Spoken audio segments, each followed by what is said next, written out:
Hi friends, the end of ఓక్ street ఈ cinema ఎలా ఉందో ఇప్పుడు చూద్దాం. వార్నర్ బ్రదర్స్ నిర్మించిన ఈ సినిమా తెలుగు డబ్బింగ్ లో కూడా రిలీజ్ అయింది. ఈ సినిమా కథ ఏంటంటే, మిషిగన్ లో ఓ చిన్న నివాస ప్రాంతం అకస్మాత్తుగా వేరే యుగానికి టెలిపోర్ట్ చేయబడుతుంది.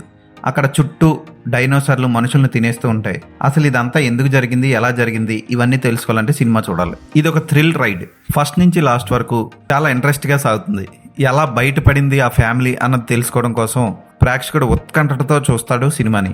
1980 కాలంలోకి వెళ్ళిపోవడం వల్ల అక్కడ కాస్ట్యూమ్స్ కానీ ఆ కలరింగ్ కానీ అద్భుతంగా చూపించారు తెర మీద. భార్యాభర్తలు ఇద్దరు గొడవలో ఉన్నా సరే కుటుంబాన్ని కాపాడుకోవడం కోసం వాళ్ళిద్దరూ ఏం చేశారు అన్నది బాగా చూపిస్తారు. పిల్లలు కూడా తల్లిదండ్రుల్ని ఎంతగా ఇష్టపడుతున్నారో ఆ సన్నివేశాల్లోనే తెలుస్తుంది. విజువల్ ఎఫెక్ట్స్ ఈ సినిమాకి ప్రధాన ఆకర్షణ. ఎక్కడా కూడా బోర్ కొట్టదు సినిమా. ఇంట్రెస్టింగ్గా సాగుతుంది. బ్యాక్గ్రౌండ్ స్కోర్ పరిగెత్తిస్తుంది. ఈ సినిమాలో రకరకాల డైనోసార్లు ఉంటాయి. అవన్నీ పక్షులకు ఉన్నట్లు రెక్కలతో కలిసి ఉంటాయి. డైనోసార్ల నుంచి వచ్చిందే పక్షి అని చెప్తారు చరిత్రకారులు. వైలెన్స్ కూడా ఉంటుంది సినిమాలో. కొన్ని చోట్ల కామెడీ కూడా ఉంటుంది. డైనోసార్లను చూస్తేనే మనకి నవ్వొస్తుంది. అప్పుడప్పుడు మనం జొరాసిక్ పార్క్ సినిమా చూస్తున్నామా అన్న ఫీలింగ్ కూడా కలుగుతుంది. ఎందుకంటే మనకి డైనోసార్లని అంత బాగా పరిచయం చేసింది Steven Spielberg Jurassic Park cinema.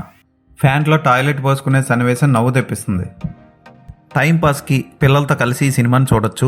అసభ్యకర సన్నివేశాలు అయితే లేవు. డైనోసార్లు కూడా రొమాన్స్ చేసుకుంటూ ఉంటాయి. కానీ చూడొచ్చు ఈ సినిమాని. అద్భుతమైన ఫోటోగ్రఫీ, విజువల్ ఎఫెక్ట్స్ సినిమాని నిలబెట్టేసాయని చెప్పొచ్చు. ప్రతి ఒక్కళ్ళు బాగా చేశారు యాక్టింగ్. ఆనా హ్యాథ్వే నాకు బాగా ఇష్టమైన హీరోయిన్. బ్యాట్మ్యాన్ సినిమాల నుంచి ఆవిడంటే నాకు చాలా ఇష్టం. ఇందులో కూడా ఆవిడ చాలా గ్లామరస్గా ఉంటుంది, అందంగా ఉంటుంది. హీరో కూడా చాలా బాగా చేశాడు. ఈ సినిమాని లార్జ్ స్క్రీన్లోనే చూడండి, థియేటర్లోనే చూడండి, డాల్బీ అట్మాస్లో. చిన్న స్క్రీన్లో చూసి చిరాకు తెచ్చుకోకండి.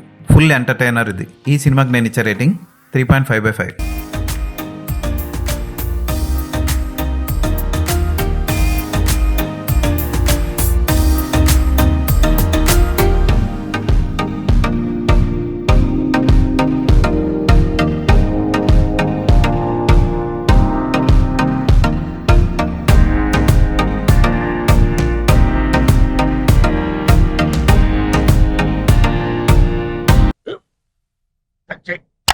మన స్కూల్ బెంచ్ లాగా ఎంత గట్టిగా ఉందోరా.